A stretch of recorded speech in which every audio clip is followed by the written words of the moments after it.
कबड्डी खेल में हम ये जो रंगमंच है सारी सृष्टि, इस रंगमंच पे हम खेलते हुए कैसे भगवान को पा सकते हैं, इसमें ये राज है। खेल खेल में भगवान मिल जाए, इससे ऊपर बड़ी बात क्या होगी।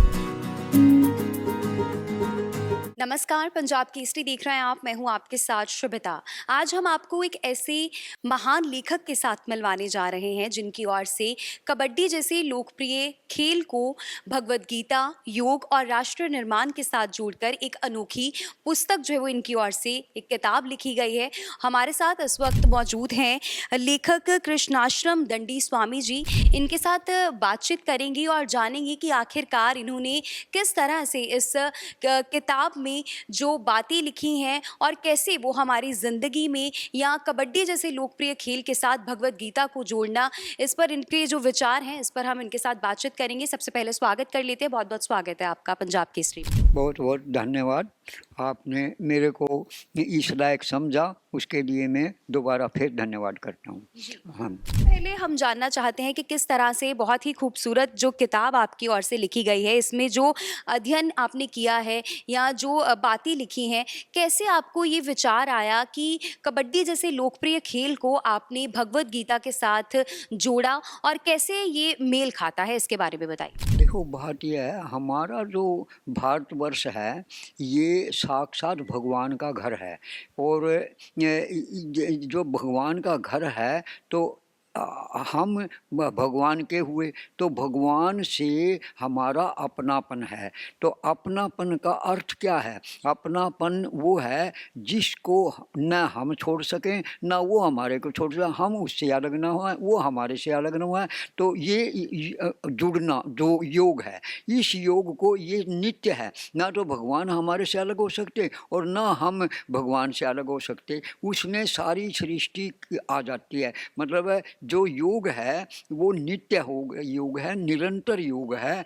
और इस योग को हम शारीरिक तौर पर लेंगे तो शरीर और संसार की एक जाति है। शरीर का संसार से मेल है, शरीर संसार से अलग नहीं हो सकता, संसार शरीर से अलग नहीं। ऐसी आत्मा और परमात्मा का मेल, आत्मा परमात्मा से अलग नहीं होते और परमात्मा आत्मा है। तो हम शरीर रूप से अगर कुछ भी करेंगे वो नाशवान होगा। क्यों? शरीर खुद ही नाशवान है और संसार खुद नाशवान है। तो नाशवान से तो इस शरीर की क्या अहमियत हुई? शरीर की अहमियत केवल इतनी है कि ये नाशवान से, नाशवान की सेवा करने से अविनाशी चीज़ में ये योग है। अच्छा, तो इस योग को हमारा जो भारतवर्ष है योगी देश कहलाता है। हमारा जो भारत देश है विश्व गुरु कहलाता है। तो ये विश्व गुरु और योगी धन दौलत जदाद या वित्तो पावर या अपनी शक्ति जो मतलब विकसित देशों की शक्ति है उसके कारण नहीं है, केवल भगवान के अपनापन के कारण है। हाँ, भगवान हमारा और यही उनका मतलब अवतार होता है। तो अवतार होने के तरह इस देश के अंदर विलक्षण शक्ति है। कोई ऐसा देश नहीं जिसमें 6 ऋतुएँ हों, कोई ऐसा देश नहीं जिसमें देसी गऊ हो, कोई ऐसी देश नहीं जिसमें गीता ज्ञान दिया गया हो, कोई ऐसा देश नहीं जिसने ये योग की विलक्षण शक्ति, मातृशक्ति जो है ना, मातृशक्ति है। नार्यस्तु यत्र पूजन्ते रमन्ति तत्र देवता, वहाँ देवता वास करते हैं। इनको भोग्या नहीं, हमारे लिए आदरणीय, पूजनीय, वंदनीय माता है। और सारी सृष्टि जो रची गई मातृ के बिना, मातृशक्ति के बिना नहीं रची गई। मानसिक सृष्टि फेल हो जाती है। फिर मैथुन सृष्टि बनाई और वो उसमें अध्यक्षता मतलब मातृशक्ति किया। जो ये कहते हैं कि समान व्यवहार है माँ का और मातृशक्ति का और आदमी का, नहीं, आदमी से वो समान कभी हो ही नहीं सकती। आदमी से ऊपर है नारी शक्ति। सबके लिए, सभी आदमियों के लिए नारी वंदनीय है। तो वो हमारे सबसे ऊपर है। तो जब वो है ही ऊपर तो वो उसको समान देंगे, उसका तो पतन हो जाएगा। पतन नहीं करना, हमने सिर पर बिठा रखा। अगर वो सिर पे है तो वो बराबर में क्यों आवे? तो ऐसे वंदनीय रखो। तो, जी, तो स्वामी जी। इस हिसाब से मैंने फिर अपना ये क्या दर्द बढ़ता ही गया, जो जो दवा कही। हमारे 76-77 हो गए और हमारा मतलब हमारे को या अंग्रेजी को इतना बड़ा दे दिया कि नर्सरी से भी अंग्रेजी इन्हें कहा था न्यू हिंदी लागू कर देंगे और अंग्रेजी ख़त्म कर देंगे। इन्होंने अंग्रेजी लागू कर दी और हिंदी ख़त्म कर दी। हमारी संस्कृति, भारतीय संस्कृति जो भी है ना, सब प्रकार से पश्चिम, जिस घर में दूसरे की सीख आ जाएगी उसका पतन निश्चित है। हमारा हिंदुस्तान रूपी घर में पश्चिम सभ्यता की सीख आ गई और पतन होने लग रहा है, दिखने लग रहा है। तो इन सारी चीज़ों को देखते हुए मैंने कहा कि भाई अगर कोई भी हमारे भारत संस्कृति को बचाएंगे तो इसमें समय लगेगा, क्रिया होगी, धन चाहिए और चाहिए। मैंने कहा ऐसा कोई बात लिखी जाए जिससे ना धन की जरूरत हो, ना मतलब समय की जरूरत हो और कुछ भी बाहर से लाना ना पड़े और फटाफट कार्य हो जाए। तो ऐसे ये पुस्तक ये योग के ऊपर है। या फिर कैसे खेल खेल में भगवान मिल जाए, इससे ऊपर बड़ी बात क्या होगी। हमारी संस्कृति इतनी महान है कि यूँ खेल जो है का इसका नाम से यूँ कहा जाता है कि कबड्डी या खेल है, नहीं, कबड्डी खेल में हम ये जो रंगमंच है सारी सृष्टि, इस रंगमंच पे हम खेलते हुए कैसे भगवान को पा सकते हैं, इसमें ये राज है। गीता योग का रहस्य इसमें है, इसके अंदर भरा हुआ है। अगर अब देखो हमारा जो अस्तित्व है आप बच्चों के कारण है, संतान के कारण है। अगर संतान को ही अपने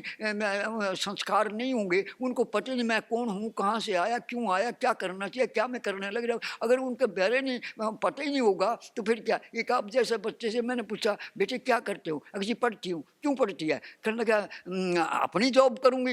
अरे अपनी जॉब तो अपने घर की जो अपनी जॉब होती है 20-30-50 की गुलामी करोगे, ये अपनी जॉब है कोई। वो एकदम दिमाग हिल गया, कहने लगा हम तो पढ़ते ही नौकरी के लिए। अरे नौकर नौकरानी नहीं बनना, ये सीताराम, ये तो हमारा तो संस्कृति महान है, राजा रानी है, नौकर नौकरानी थोड़ी है। तो ये कैसे है, तो उसके लिए मैंने विवाह क्या है, इसको विवाह को मनोरंजन बना दिया, विवाह यज्ञ है। और यज्ञ कैसे है, इसमें सारी बातें दे रखी है। इस पुस्तक को अगर लागू किया, मैं ये दावा करता हूँ और जितने विद्वान हैं उनको भी चुनौती देता हूँ, इसमें कोई त्रुटि निकाले। अगर त्रुटि निकाले उसको मैं जवाब दूंगा। अगर इसमें त्रुटि नहीं है तो भारतीय संस्कृति को बचाने के लिए मैंने प्रधानमंत्री महोदय को लिखा और खट्टर साहब ने आश्वासन दिया 15-20 दिन के अंदर इसको लागू कर देंगे, लाइब्रेरी में कर देंगे, स्कूलों में कर देंगे, सेंटर को रिकमेंड करके भेज देंगे। यूपी में भी ये इसकी रिकमेंड है, लेकिन आज तक कार्रवाई नहीं हुई है। तो ये भगवान ने मेरे को यहाँ भेज दिया, तो यहाँ फिर ये पुस्तक देने के लिए मैं मजबूर रहा। तरह से इनकी ओर से ये जानकारी दी गई कि कितनी महत्वपूर्ण है ये किताब, जिसमें कबड्डी जैसे जो खेल है इसको भगवान के साथ, क्योंकि इन्होंने एक बहुत ही खूब यहाँ पर बात कही कि खेल खेल में यदि भगवान की प्राप्ति हो जाए या हम भगवान के साथ जुड़ जाएं तो इससे और बढ़िया कोई भी बात नहीं है। तो ये हमारे साथ थे यहाँ पर लेखक कृष्णाश्रम दंडी स्वामी जी, जिन्होंने अपनी लिखी इस किताब के बारे में हमें जानकारी दी है। उम्मीद है ये जानकारी आपके लिए बेहद फ़ायदेमंद रहेगी और आप भी इस किताब को ज़रूर जो है वो रीड करेंगे। फ़िलहाल अभी दीजिए इजाज़त और जुड़े रहिए पंजाब केसरी के साथ।